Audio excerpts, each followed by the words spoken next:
Halo, Shalom, selamat pagi. Salam sejahtera buat kita semuanya. Bapak, Ibu, Saudara yang kasih dalam Tuhan, patutlah kita bersyukur. Sebab pagi hari ini Tuhan memberkati kita dengan semangat yang baru, dengan kehidupan yang baru.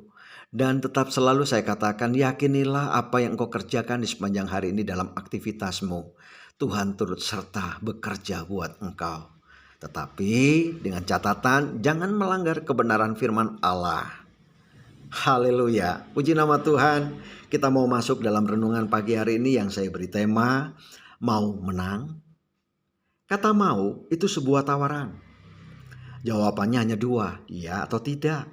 Kalau tidak mau ya tidak bisa kita paksa. Tapi bila mana engkau mau berarti Anda mau belajar.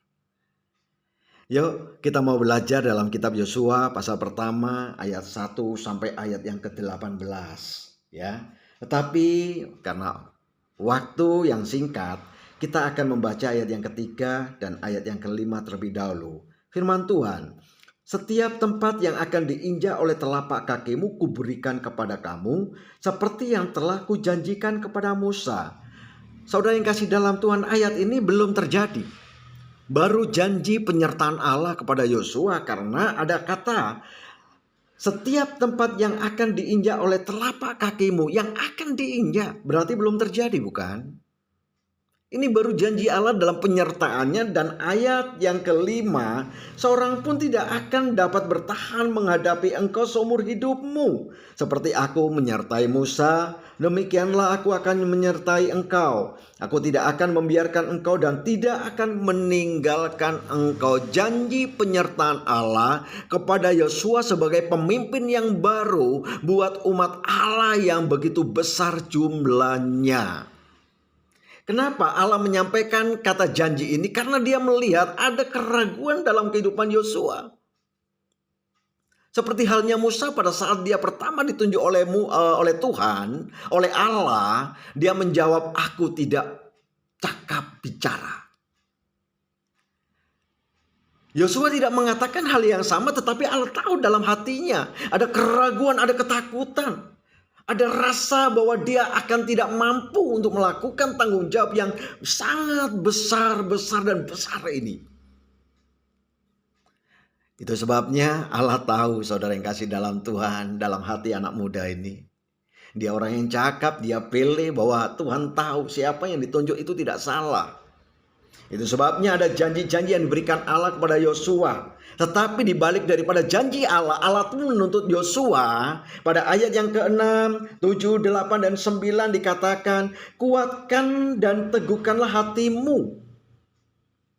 Sebab engkaulah yang akan memimpin bangsa ini memiliki negeri yang kujanjikan dengan bersumpah kepada nenek moyang mereka untuk diberikan kepada mereka.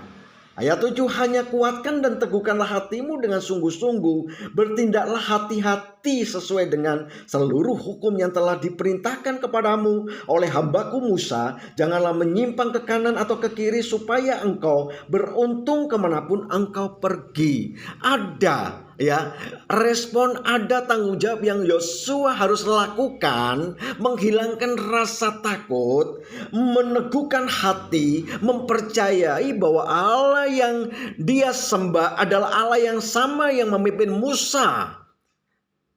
Begitu juga halnya Allah yang memimpin Yosua, dan pagi hari ini dia adalah Allah yang sama yang memimpin saya dan memimpin saudara. Itu sebabnya saya katakan tadi, Tuhan pasti memberkati setiap langkah-langkah kehidupan kita, asal jangan menyimpang ke kanan ke kiri. Pandanglah dia, kenalilah Allah secara benar. Kalau engkau sudah mengenal Allah secara benar seperti Yosua, lakukan seperti yang Yosua lakukan. Dan itu terjadi pada ayat yang ke-10. Setelah itu, apa yang dikatakan oleh Allah, dia terapkan, dia perhatikan di dalam kepemimpinannya, mengawali yang awal. Yaitu dikatakan firman Tuhan, lalu Yosua memberi perintah kepada pengatur-pengatur pasukan bangsa itu. Katanya ayat 11 sampai ayat yang ke-15 itu kata-kata yang Yosua sampaikan. Pertama kali Yosua tidak ada kepedean, tidak pede diri, tidak pede, tidak percaya diri. Tapi setelah Allah menyampaikan penyertaannya, dia mulai teguh hatinya, karena ini yang dikatakan berulang-ulang kali kepada dia. Kuatkanlah dan teguhkanlah hatimu, ayat 7 pun sama. Kuatkan dan teguhkanlah hatimu. Dan ayat 9, ayat 8 dan ayat 9 pun sama. Selalu dikatakan teguhkanlah. Ya. Bukankah telah kuperintahkan kepadamu, ayat 9, kuatkan dan teguhkanlah hatimu, janganlah kecut dan tawar hati. Ini yang merusak. Orang kalah karena apa? Tawar hati. Kita pun sama, saudara. Kalau engkau mau membuat sebuah rancangan kerja, tetapi di sisi yang lain engkau melihat yang lainnya, waduh, apa mungkin aku bisa melakukan hal ini? Itu sudah artinya tawar hati. Dan saya yakin dan percaya pasti engkau kalah. Tetapi Yosua melakukan, menantang, menghilangkan semua rasa takut itu dengan percaya mengenal Allah yang benar, karena dia mulai mengerti bahwa Allah yang menyertai Musa itu pun sama. Dia adalah Allah yang menyertai Yosua, menyertai dia, dan dia melakukan. Apa dampak yang dia terima setelah dia memerintahkan bawahannya? Ayat yang ke-16, firman Tuhan, lalu mereka menjawab Yosua, katanya, segala yang kau perintahkan kepada kami akan kami lakukan, dan kemanapun kami akan kau suruh, kami akan pergi. 17, sama seperti kami mendengarkan perintah Musa, demikianlah kami akan mendengarkan perintahmu. Haleluya. Bapak Ibu yang kasih dalam Tuhan, patutlah kita bangga diri. Ya, ayo kita mulai belajar mengenal Allah secara benar. Bukankah Bapak Gembala pun menyampaikan kata-kata yang sama? Kenali Allah.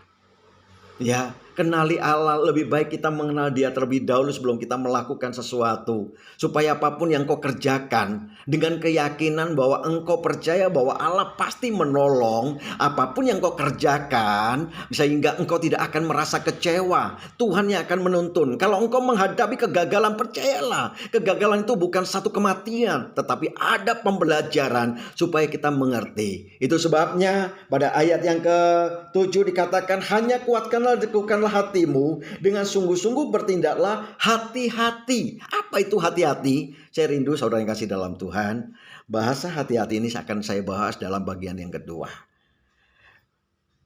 Puji nama Tuhan. Firman Allah tidak saya panjang lebarkan, tetapi bila engkau mau menang, belajar terlebih dahulu dalam 3 hal. Yang pertama, ringkasan firman Tuhan di pagi hari ini. Kenalilah Allah secara benar, siapa Allah itu. Yang kedua, percaya bahwa janji Allah itu nyata adanya. Yang ketiga baru, yang saya katakan tadi, bertindak dengan hati-hati. Apa itu hati-hati? Kita lanjutkan pada bagian yang kedua. Tuhan Yesus memberkati. Percayalah, yakinilah, kalau engkau sudah menguasai hatimu untuk mengenal Allah yang benar. Apapun yang kau kerjakan, ini baru awal dari kata menang, ya. Karena menang itu bukan sebuah hadiah. Perlu kita dengar, perlu kita camkan. Menang bukan hadiah, tapi menang itu sebuah perjuangan. Menang adalah hasil dari prestasi yang kita ukir, yang kita kerjakan. Ada air mata, ada keringat, ada kerja keras, dan lain sebagainya.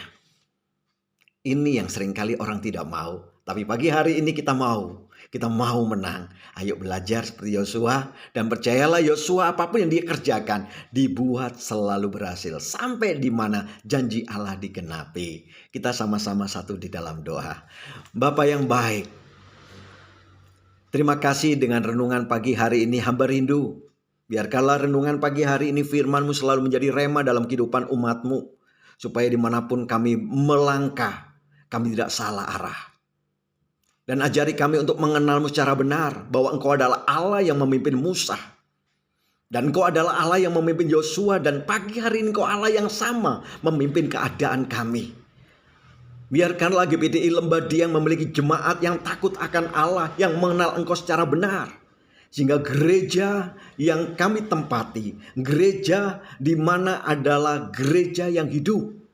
Gereja yang diberkati oleh Tuhan. Terima kasih Tuhan. Tuhan memberkati.